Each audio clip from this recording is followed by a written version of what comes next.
Hey guys, it's Miss Russell. I'm ready to show you our project for the week. We're going to be focused on fall and pumpkins. Notice that our finished project is not colored in. It is traced over. So for this week, do not color your project in because I have some things we're going to do next week to it. Let me turn this on, position my camera for you, and let's see here. Oh, there, above that line. All right, so the main focus of our drawing today is going to be a pumpkin. You can see that pumpkin really takes up most of our paper. We want it to be really nice and big. I am going to draw a pumpkin that you can draw along with, or if you have another idea of how to draw a pumpkin, of course you may do that, but I want to see a really big pumpkin in the middle of your paper. So to start my pumpkin, I like to start by drawing the sides of the pumpkin. So on here, and you'll want to do that with pencil. I'm going to do it with a marker so that you can see, but I won't be able to erase if I make mistakes, where if you use a pencil, when you make a mistake, you'll be able to erase it. So this is just the sides of my pumpkin. Notice I did not connect them. I didn't connect them because a pumpkin has all these waves or ridges, and I want to be able to show that. I'm going to make these a little more curved in towards each other. And then I'm going to come through and I'm going to add this little bottom. And it's just like, kind of like a little happy face. And then I'll go ahead and take my lines to it. Now up top, the first thing I'm going to do is my stem. I'm going to add my stem in. I'm going to draw a circle for the top of the stem because it makes it look a little more 3D. And I'll add a wavy line on top of that. And now I am ready, kind of add a little bottom to that stem. I'm going to show the ridges of my pumpkin. So I'm going to start by adding a curved line. See how it's curved? And here's another curved line. And then one more right inside here. And that makes your pumpkin not look flat, a little more three-dimensional. If you want to add a little curlicue, you could add a curlicue or even a leaf. It's your pumpkin, right? You can add more to it if you like. Down here, I added some leaves. What I want you to notice about this drawing is that these leaves are really big, and so is this pumpkin.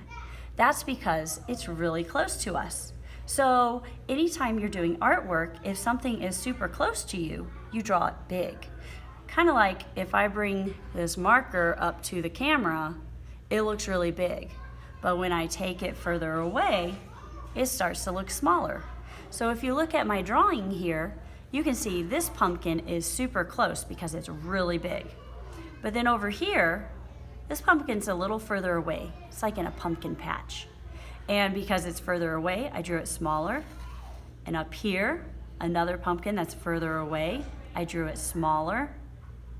But let's start with something down here. I don't know, maybe you'll draw more pumpkins instead of leaves. You get to choose. So if I was gonna draw another pumpkin, I would make sure that it goes off the edge of my paper because it would be so big. So maybe here's the top of this new pumpkin. And I'm gonna draw the stem and draw some of its inside lines. But I can't see the whole pumpkin because it goes off the edge of the paper. If you wanted to add some fall leaves, go ahead and feel free to. I like to include what's called a vein inside the leaf. The vein, it's kind of like we have veins. It carries water throughout the leaf or the plant. Maybe I'll add some leaves over here. And of course you can draw your leaves any way you want. Right back here, that's the ground line. Notice it's not right underneath the pumpkin, it's overlapped. It goes behind the pumpkin. So I'm gonna draw the ground. This pumpkin's in a field, pumpkin patch. But then I'm gonna come up And I'm gonna add more ground lines. So I'll add one about halfway through my pumpkin, and another one that's closer to the stem of my pumpkin. And now I want you to add something that's further away. So a smaller pumpkin would work, kind of like I did right here. So I'm gonna add my next little pumpkin.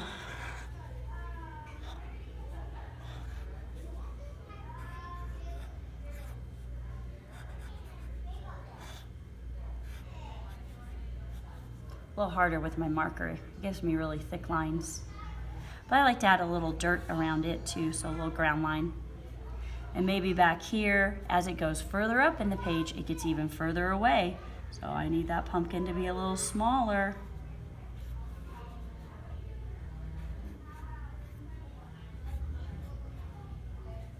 And a little ground or dirt. And I could add more over here if I wanted. You decide what you're gonna add. If you want to add any little leaves in the background. I don't want you to add words, just add pictures.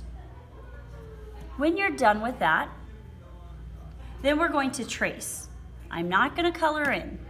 If you look at this picture, see how all my pencil lines were traced over with crayon? You could trace it over with crayon or colored pencil, but I don't want you to use marker today. Stick with one of those two. One of the fun things I like to do, let's say I have different kinds of oranges. So if you look here, you can see here's a light orange and a dark orange, and this one's kind of a medium orange. I like to use different shades of the same color in my object. So if I took, and you can kind of see how I did that in this one, sometimes I had light, sometimes I had dark. To trace it, I'm gonna go back and forth. Really take your time. Make it nice and neat. But then maybe I want to switch to my medium orange here. And I could even take my medium orange on top of my darker orange and mix the two. That's always fun. Maybe I'll use this orange over here some. Just makes it look less flat. It's the sunlight's hitting it up here. And then I could go back to my darker orange and add it back in. Maybe take it on top. So for this week's project, I want to see a pumpkin, really big. I want to see pumpkins that are further away, so they're smaller. And then I want you to take your time and trace over all of those pencil lines so it looks like you drew it with crayon, even though you actually drew it with a pencil. Thanks for creating. We'll see you next week.